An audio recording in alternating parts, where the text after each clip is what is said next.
Hello అండి అందరికీ welcome back to my channel. అందరూ ఉగాది పండుగ ఎలా చేసుకున్నారు? నేనైతే చాలా బాగా చేసుకున్నామండి. చాలా బాగా జరిగిందనమాట.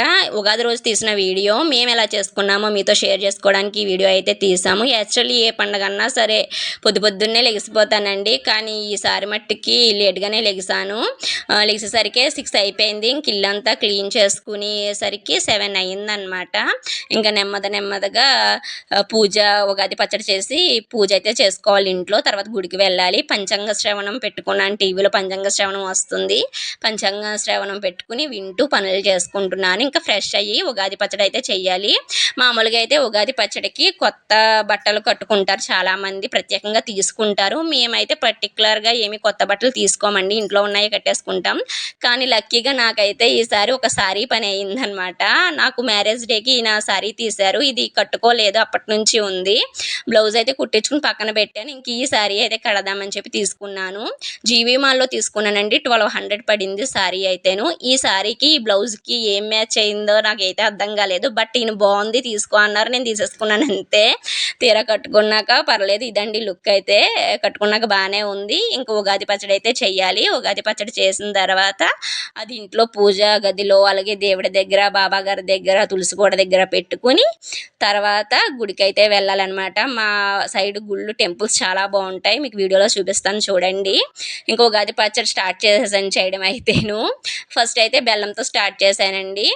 తీపి కోసం అనమాట. బెల్లము, అలాగే ఉప్పు, కారము, చేదు, వగరు, పులుపు అన్నీ కలిపితేనే ఉగాది పచ్చడి అనమాట. చాలామంది ఈ మధ్యకాలంలో ఏం చేస్తున్నారంటే ఉగాది పచ్చడిలా చేయట్లేదు అనమాట. యాప్లికాయ ముక్కలు, బత్తాకాయలు గింజలు, అలాగేను ద్రాక్ష పళ్ళు, ఈ యాప్లికాయ ముక్కలు అన్నీ వేసేస్తున్నారు. అన్ని రకాల ఫ్రూట్స్ వేసేస్తున్నారు. అప్పుడు అది ఫ్రూట్ సలాడ్ అవుతుంది, కానీ ఉగాది పచ్చడి ఎందుకు అవుతుందండి? 6 రుచుల కలయికే ఉగాది పచ్చడి అనమాట. అది ఉగాది పచ్చడి అంటే ఉగాది పచ్చడిలాగే చెయ్యాలి, అంతేగాని అన్ని ఫ్రూట్స్ వేసేస్తే అది ఫ్రూట్ సలాడ్ అవుతుంది. ఫ్రూట్ సలాడ్ ఎప్పుడైనా తినవచ్చు మనం. ఉగాది పచ్చడి సంవత్సరంలో ఒక్కసారే తింటాము, అది కూడా ఉగాదికి. నేనైతే ఏ ఫ్రూట్స్ వేయనండి. ఉగాది పచ్చడిని ఉగాది పచ్చడిలా కేవలం ఆ 6 రుచులతోనే చేస్తానన్నమాట. ఇంక ఇంట్లో ఉగాది పచ్చడి అయిపోయిన తర్వాత దేవుడి దగ్గర కూడా పెట్టేసుకుని దండం పెట్టేసుకుని ఇంకా ఫస్ట్ అయితే వినాయకుడి గుడికి అయితే వచ్చేసాము. మీకు ఆల్రెడీ నేను ఉగాది రేపు పొద్దుటనగా వీడియో షార్ట్లో కూడా చెప్పాను కదా, ఉగాదికి వినాయకుడి పూజ చేసుకుని స్టార్ట్ చేస్తే మంచిదని చెప్పి. అందుకే మేము ఇంట్లో పూజ అయిపోయిన తర్వాత స్టార్టింగ్ ఫస్ట్ వినాయకుడి గుడి నుంచే స్టార్ట్ చేసాము. ఇది మా ఊరు వినాయకుడి గుడి అనమాట. ఇక్కడ ఉన్నారు కదా, ఈయన కూడా వినాయకుడే. ఈయన వచ్చేసరికి ఉత్సవ విగ్రహం అనమాట. వినాయక చవితికి ఊరంతా ఊరేగించడానికి ఉత్సవ విగ్రహం ఆయన అనమాట. తర్వాత ఈవిడ వచ్చేసరికి మా ఊరు ముసలమ్మ తల్లి అండి. ఉగాదికి మా ఊర్లో వాళ్ళందరూ ఈ ముసలమ్మ తల్లి గుడి దగ్గరికి వస్తారనమాట దర్శనం కోసము. మామూలుగా మేము లేట్గా వచ్చాము. అదే మార్నింగ్ వస్తే చాలా జనం ఉంటారు. ఇంకోండి అప్పటికే నైవేద్యాలు పెట్టేసి వెళ్ళిపోయారు అందరూని. ఎవరూ లేకపోవడం వల్ల ప్రశాంతంగా అమ్మవారిని దండం పెట్టుకోవడానికి వీలు కుదిరిందనమాట. ఉగాదికి మా ఊర్లో నాన్ వెజ్ తినేస్తారండి, నైవేద్యాలు పెట్టుకుంటారు. చాలా వరకు అందరూ కోళ్ళు కోసుకుని నైవేద్యాలు పెడతారనమాట. నేనైతే పెట్టాను. నేను దసరాకి పెడతాను కదా నైవేద్యం, అందుకుని దీనికైతే పెట్టాను. అత్తయ్య గారు పెడతారు. ఇంక అందరం కలిసి అత్తయ్య గారు వాళ్ళ ఇంటికడే ఉంటాము. ఇంక ఈసారి అయితే అత్తయ్య వాళ్ళ ఇంటికి వెళ్ళలేదు, మా ఇంట్లోనే చేసుకున్నాం అనమాట. అందరూ నైవేద్యాలు పెట్టాక ఇంకా అమ్మవారి దగ్గర కూడా పెట్టారనమాట. యాక్చువల్లీ ఇగో ఈ చెట్టు కిందే అమ్మవారు ఉండేవారు ఇవరక చిన్ని గుడిలోని. మా చిన్నప్పుడు చిన్ని గుడి ఉండేది, ఆ గుడిలో చిన్న విగ్రహం ఉండేదన్నమాట. తర్వాత ఈ పెద్ద గుడి కట్టారు. ఇంకా మార్నింగ్ అలా అయిపోయింది. కరెక్ట్గా సాయంత్రం 4:30 కల్లా మేము గుడికి అయితే వెళ్తున్నామండి.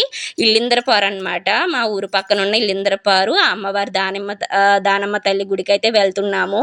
నా చిన్నప్పటి నుంచి ఇప్పటి వరకు ఉగాదికి దానమ్మ తల్లి గుడికి వెళ్లకుండా ఎప్పుడూ లేనండి. నేనే కాదు, మొత్తం మా ఊరు చుట్టుపక్కల ఒక 4-5 ఊర్ల నుంచి ఇక్కడికి అమ్మవారు చూడడానికి వస్తారు. చాలా మహిమగల అమ్మవారు అనమాట, చాలా పవర్ఫుల్. చాలామంది మొక్కుతారు అమ్మవారికి అయితేను. ఇది కూడా అంతే. వరకు పాత గుడి ఉండేది ఇక్కడ, ఇప్పుడు కొత్త గుడి అయితే కడుతున్నారనమాట. ఇంకా పూర్తి అవ్వలేదు, జరుగుతున్నాయి పనులు ఇంకాని. పెద్ద గుడి కడుతున్నారు. అమ్మవారి చుట్టూరు అన్ని పొలాలే ఉంటాయి. ఇళ్ళ మధ్య కాదు, అమ్మవారు ఊరు చివరైతే ఉంటారనమాట. చుట్టూరు పొలాల మధ్య అయితే గుడి ఉంటుంది. చాలా మహిమగల అమ్మవారు అనమాట అండి. ఓన్లీ ఉగాదికే ఇక్కడ కొంచెం జనం కనిపిస్తారు. ఇదిగోండి చుట్టూరు పొలాలు. ఫస్ట్ స్టార్టింగ్ అమ్మవారి గుడి ఎదురుగుండా పెద్ద పొలం ఉంటుంది. ఇదేమో అమ్మవారి గుడి. ఇంకా చూడండి చుట్టూరు చూపిస్తాను మీకు. చుట్టూరు కూడా అన్ని పొలాలే ఉంటాయి, ఖాళీ స్థలాలు పొలాలే ఉంటాయి. అందుకే ఎవరు ఉండరనమాట. ఉత్త రోజుల్లో వెళ్తే కనుక చాలా ప్రశాంతంగా ఉంటుందండి. ఎవ్వరూ ఉండరు, కేవలం అక్కడ పని చేసుకునే రైతులు కనిపిస్తారు అనుకుంటా అంతే. కొంతమంది ఇక్కడ మొక్కుకుంటారనమాట. కోళ్ళు మేకలు కూడా మొక్కుకుంటారు. అలా మొక్కుకుంటే ఆ మొక్కుకున్న వాళ్ళు ఎవరైనా ఉంటారు. ఇదేమో గుడి వెనకాల భాగము. లోనికి వెళ్తే గనక ఊరు ఉంటుందన్నమాట. ఇది ఊరికి చివర ఉంటుంది అమ్మవారి గుడి అయితేను. మొత్తం ప్రదక్షిణ అయితే చేస్తున్నాము. అమ్మవారికి ఎక్కువ ఈరోజు అట్టుపొల్లి గెల్ల మొక్కుకుంటారండి. ఎక్కువ అట్టుబొల్లు గెల్లే కనిపిస్తాయి మనకి. అట్టుబొల్లు గెల్ల ఇప్పిస్తామని చెప్పి మొక్కుకుంటారు. అందుకే చాలా మంది అట్టుపొల్లి గెల్ల ఇప్పిస్తూ ఉంటారు అమ్మవారికి అయితేను. చాలా మహిమగల అమ్మవారు అండి. ఇన్ని పొలాలు ఉన్నాయి కదా, ఇన్ని పొలాలు ఉన్నా సరే ఈ పొలం గల వాళ్ళు ఎవరు కాపలాకి పెట్టరంటండి. అంటే ధాన్యం వచ్చిన తర్వాత అది రోడ్డు మీద వేసి ఆరబెడతారు కదా, ఆరబెట్టినప్పుడు ఆ యొక్క ధాన్యానికి ఎవరిని కాపలా కూడా పెట్టరంటండి. మొత్తం అంతా అమ్మవారే ఆ పొలాలన్నిటిని దగ్గరుండి చూసుకుంటుందని చెప్పి వాళ్ళ నమ్మకం అంట. అలాగే చక్కగా పంట కూడా బాగా పండుతుందంట. అందుకే అమ్మవారికి సంబంధించి జాతరలేంటి, భోజనాలేంటి అన్నీ కూడా అక్కడ ఉన్న రైతులే చూసుకుంటారనమాట. అంత నమ్మకం ఆ తల్లి అంటే అందరికీని. ఇంకా అమ్మవారు కూడా అందరికీ కనిపిస్తారంటండి. నైట్ టైం ఒక పెద్ద ఆవిడ రూపంలో అక్కడక్కడే తిరుగుతూ ఉంటారంట. మొత్తం ఆ ఊరు ప్రజలు, అలాగే చుట్టుపక్కల ఉన్న వాళ్ళ ప్రజలు నైట్ టైం గానే అలాగా ఆ గుడి ఎదురుగుండా నుంచి వెళ్తే కనుక పెద్ద ఆవిడ రూపంలో కనిపించిందని చెప్పి చాలామంది చెప్తారు. అంత మహిమగల తల్లి అనమాట. ఇంకా అదృష్టం అంటే ఇదేనేమో అనిపించింది నాకైతే. ఇక్కడ మామూలుగా అట్టుపొలు గెలిచ్చే వాళ్ళనే లోనకి రమ్మంటారు, మిగిలిన వాళ్ళు బయట నుంచే దర్శనం చేసుకుని వెళ్ళిపోవాలి. ఇక్కడ నేను మామూలుగా మీకు చూపిద్దామని చెప్పి నేను వీడియో తీస్తుంటే అక్కడ ఉన్న అతను రామ్మ లోనకి వచ్చి తీసుకో అని చెప్పి అన్నారండి. నిజంగా అమ్మవారిని అంత దగ్గర నుంచి చూస్తే నాకైతే బ్లూస్ బంప్స్ వచ్చేసినాయి అనమాట.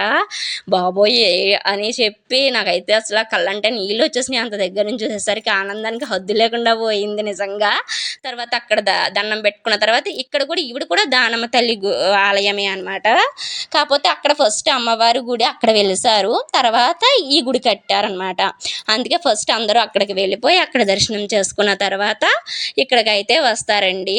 అంత మహిమగల తల్లి అనమాట. అందుకునే ఇక్కడికి చుట్టుపక్కల ఊర్లోళ్ళు అంటే ఇప్పుడు ఇల్లిందరపారు కదా, మల్లిపూడి, జుత్తుగా, పాలి, తర్వాత ఇటు సైడ్ నుంచేమో కావలిపురం, వేల్పూరు వీళ్ళందరూ వస్తారనమాట. మా చుట్టుపక్కల ఉన్న గ్రామాలందరికీ కూడా ఇల్లిందరపారు దానమ్మ తల్లి గుడి అంటే తెలియదు. ఇప్పుడు ఉగాది అయిన తర్వాత 5 రోజుల తర్వాత ఇక్కడైతే భోజనాలు పెడతారండి. చాలా బాగా పెడతారనమాట. ఫ్రూట్స్తో పెడతారు, చాలా బాగుంటుంది. ఇంకా అమ్మవారు ఇంకా ఇప్పుడు జనాలు ఇంకా తక్కువ మంది ఉన్నారు. ఇప్పుడు అమ్మవారిని ఊర్లో నుంచి గుడికి అయితే తీసుకొచ్చేస్తున్నారనమాట. ఇప్పుడు ఇంకా ఊర్లో జనం కూడా వస్తారు, ఇంకా చాలా జనం పెరిగిపోతారనమాట అండి. ఇప్పుడు ఇంకా అమ్మవారిని ఊర్లో నుంచి తీసుకురావాలి కాబట్టి జనం తక్కువ ఉన్నారు. ఇంక ఊర్లో వాళ్ళు కూడా వస్తే ఇంక ఫుల్ జనం ఉంటారు. మొత్తం మీద ఇదండి, చాలా హ్యాపీగా గడిచింది రోజంతా కూడా. సంవత్సరం అంతా కూడా ఇలాగే హ్యాపీగా ఉండాలని చెప్పి అనుకుంటున్నాను. మరొకసారి మీ అందరికీ హ్యాపీ ఉగాది. సరే మరండి, ఉంటాను. వీడియో నచ్చినట్టయితే please like, share, subscribe. By by, Tata.